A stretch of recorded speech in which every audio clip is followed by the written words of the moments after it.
আপনার pay out অ্যাকাউন্টে এই ধরনের সমস্যা যদি এসে থাকে তাহলে এই সমস্যা থেকে কিভাবে আপনি মুক্তি পাবেন।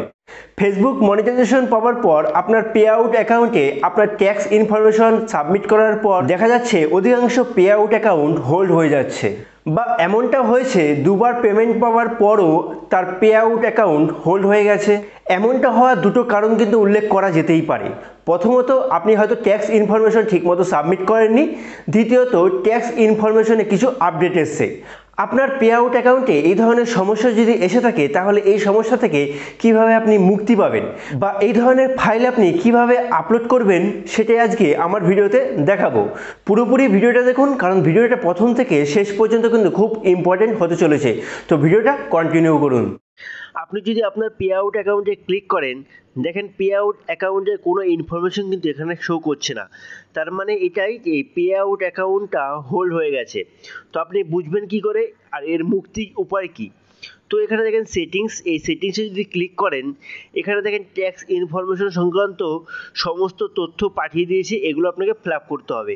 মানে এখানে কোথাও না কোথাও কিছু ভুল আছে, হয় ব্যাংক ইনফরমেশন না ট্যাক্স ইনফরমেশন, সমস্ত কিছু ভুল আছে। আপনি যদি সমস্ত কিছু দেখেন, দেখার পর মনে হয় যে আপনার সব কিছু ব্যাংক ইনফরমেশন বা আপনার অ্যাকাউন্ট ওনার, আপনার যে অ্যাড্রেস দিয়েছেন সেই সমস্ত অ্যাড্রেস সমস্ত কিছু ঠিক আছে, অ্যাডমিনও ঠিক আছে, তারপরে হয়তো প্রবলেম হচ্ছে, সেটা হচ্ছে ট্যাক্স ইনফরমেশন। এই ট্যাক্স ইনফরমেশন আপনি যদি আপডেটে ক্লিক করেন, এখানে ক্রোম ব্রাউজার আপনাকে নিয়ে যাবে, কোন পেজ আপনার সামনে ওপেন হবে, সেটা হচ্ছে please complete and upload from W-8BEN।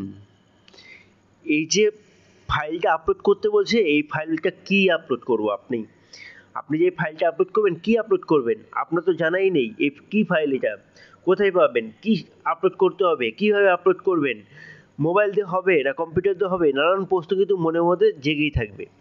তো আমি বলছি এটা মোবাইল দিয়ে হবে, আর কিভাবে হবে একদম শর্টকাট খুব ভালোভাবে আপনাদের বুঝিয়ে দেব। তো চলুন সোজা ক্রোম ব্রাউজারে। এখানে আসার পর আপনাকে লিখতে হবে W-8BEN ফ্রম ফেসবুক, এখানে ট্যাপ করবেন। এখানে দেখেন উপরে যে অপশনটা এসছে ফ্রম W-8BEN, এখানে ট্যাপ করবেন। এখানে দেখেন ডাউনলোড করতে বলছে, ডাউনলোড করে নেবেন। এখানে আপনি মোড়ে ক্লিক করবেন। মোড়ে ক্লিক করার পর একটু স্লাইড করবেন। এখানে দেখেন WPS অফিস, জাস্ট এটাতে ক্লিক করবেন। এটা খুব ভালো জেনুইন, আপনি এটা দিয়ে সহজেই কিন্তু মোবাইল দিয়েই আপনি এডিটিং করতে পারবেন আপনার এই PDF ফাইল, বাদবাকি কোনোটা কিন্তু ইউজ করবেন না। তো WPS অফিস এখানে চলে আসুন। আপনাদের সুবিধার্থে মোবাইলটা আমি একটু স্ক্রল ডাউন করে ঘুরিয়ে নেব। দেখেন এটা ঘোরানোর পরে আপনাদের সামনে পরিষ্কার সেই ফর্ম কিন্তু চলে এসছে। আপনারা ভালো করে দেখুন, এই ফর্মটা কিন্তু আপনাকে ফিল আপ করতে হবে। তো আপনার কাছে কঠিন, বাট আমি দেখিয়ে দিলে একদম সহজ, আপনি চাইলেই করতে পারেন। তো প্রথমে দেখেন নেম অফ অর্গানাইজেশন এখানে আছে, আপনাকে এখানটা ফিল আপ করতে হবে, টোটাল ফিল আপ করতে হবে। পাই টু পাই দেখবেন, একটু মিস করলে কিন্তু কিছুই করতে পারবেন না। তো এখানে ট্যাপ করবেন। এখানে ট্যাপ করার পর এখানে যে বাটনটা আছে দেখতে পাচ্ছেন, এখানে ট্যাপ করবেন। দেন এই যে টিটি দেখতে পাচ্ছেন, এইখানে ট্যাপ করবেন।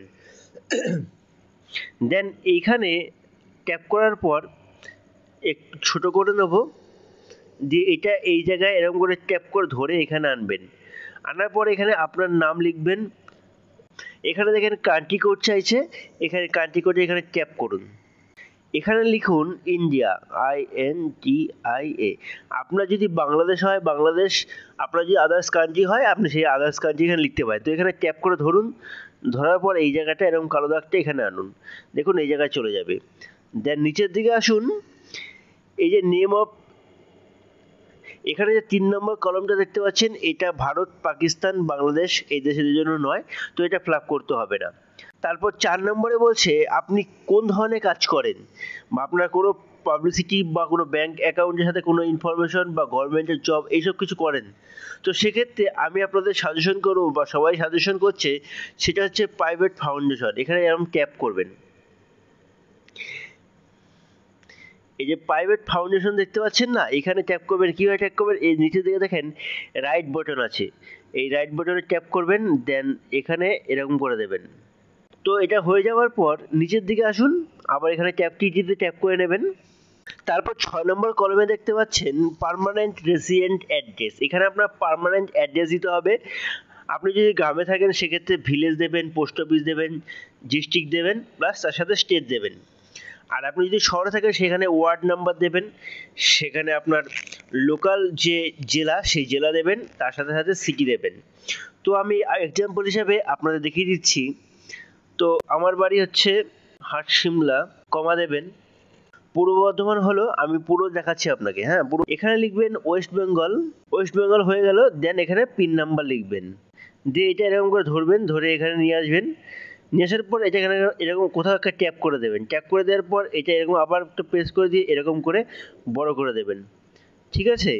দিয়ে তারপরে আবার ট্যাপ করবেন, এরকম ট্যাপ করার পর একটু নিচের দিকে ধরে একটু নিচের দিকে নামিয়ে দেবেন, হয়ে গেল। এইভাবে করবেন, ঠিক আছে। দিয়ে তার নিচের দিকে দেখেন কান্ট্রি, সেম টু সেম এখানে ট্যাপ করবেন। ট্যাপ করার পর আপনার কান্ট্রি লিখে দেবেন, যেরকম ট্যাপ করে ধরবেন, ধরার পর ঠিক এই জায়গায় বসিয়ে দেবেন কালো দাগটা, দেন হয়ে গেল। অন্য জায়গায় ট্যাপ করবেন। তারপরে দেখেন সিটি অর টাউন, আপনার সিটি অর টাউন এখানে, তার সাথে সাথে স্টেট আর পোস্টাল কোড মানে হচ্ছে পিনকোড নাম্বার। আপনার সিটি যেটা আছে সেটা লিখে দিন।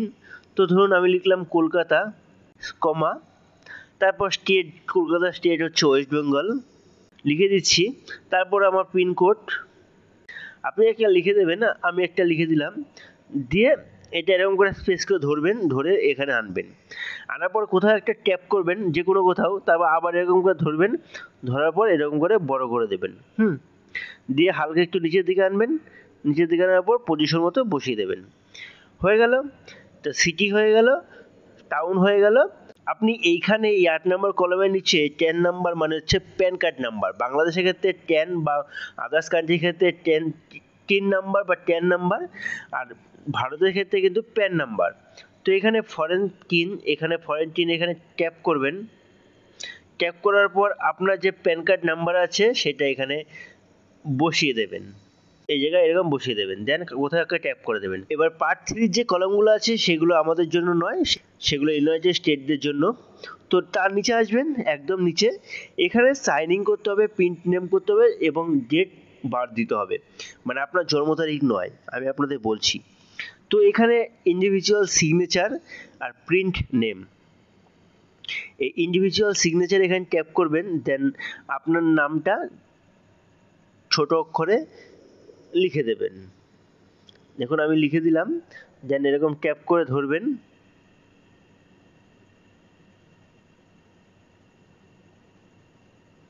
হয়ে গেল। এবার এখানে দেখেন ডেট চাইছে, মানে আপনি কবে এই ফর্মটা ফিল আপ করছেন আর কবে সাবমিট করছেন সেই ডেটটা এখানে চাইছে। প্রথমে আপনাকে দিতে হবে মান্থ, মানে কত মাস, তো 06। তারপর আপনাকে দিতে হবে ডেট,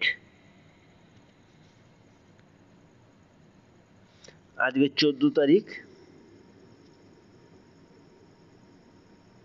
তারপর দিতে হবে সাল, হয়ে গেল। তো এটা আপনাকে এইভাবে ফিল আপ করতে হবে। আর এখানে দেখেন কালার, মানে আপনি যদি কালার অন্য অন্য কালার করতে চান তাহলে এখান থেকে কিন্তু লাল করতে পারেন, ইয়েলো করতে পারেন, বিভিন্ন রকম কালার, কালো করতে পারেন। তো সেক্ষেত্রে ব্লু কালারটা কিন্তু বেস্ট, আপনি ব্লু কালারটা নিয়ে অ্যাপ্লাই করতে পারেন। তো সেক্ষেত্রে এটা হয়ে যাওয়ার পর এখানে দেখেন প্রিন্ট নেম, এখানে ট্যাপ করবেন। ট্যাপ করার পর এখানে দেখেন কলম দেখতে পাচ্ছেন একটা, এই কলমে ট্যাপ করবেন। ট্যাপ করার পর এখানে ক্রিয়েট এই যে সিগনেচার এখানে ট্যাপ করবেন। দেন এখানে আপনার যে সিগনেচার সেটা লিখে দেবেন।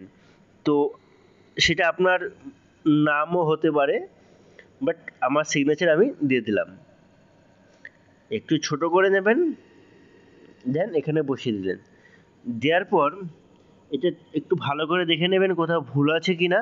এখানে দেখেন কান্ট্রি আরেকটা দেওয়া বাকি আছে, জাস্ট এখানে আপনি আবার ইন্ডিয়া দিয়ে দেবেন, এখানে INDIA।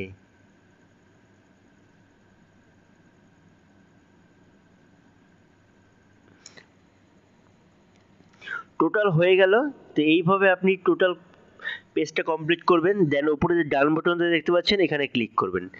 ক্লিক করার পরে যে লিভ দেখতে পাচ্ছেন এই লিভে চলে আসবেন। আপনার সমস্ত কাজ এখান থেকে টোটাল কমপ্লিট হয়ে যাওয়ার পর উপরে যে বাটনটা দেখতে পাচ্ছেন এইখানে ট্যাপ করবেন, দেন এটা কিন্তু সেভ হয়ে গেল। দেন সোজা বেরিয়ে আসবেন, আপনি সেই ফেসবুকে আসবেন, এখানে এই সেই সেটিংসে ক্লিক করবেন, দেন এই যে আপডেট এখানে ট্যাপ করবেন, দেন এখানে ক্রোমে ক্লিক করবেন। এখানে দেখেন ক্লোজ ফাইলস, এখানে যদি আপনি ট্যাপ করেন এই ফাইলসে ট্যাপ করবেন। ট্যাপ করার পর এখানে দেখেন 12:32 এই 31 মিনিট আমি এই ফাইলটা তৈরি করলাম, জাস্ট এই ফাইলটা আমাদের ট্যাপ করবেন, ওইখানে আপলোড করে দেবেন। তাহলে কিন্তু কিছুদিনের মধ্যে আপনার যে ট্যাক্স ইনফরমেশন ফাইল সংক্রান্ত কোনো প্রবলেম, সেই প্রবলেমটা কিন্তু অটোমেটিক্যালি আপনার অ্যাকাউন্ট থেকে রিমুভ হয়ে যাবে।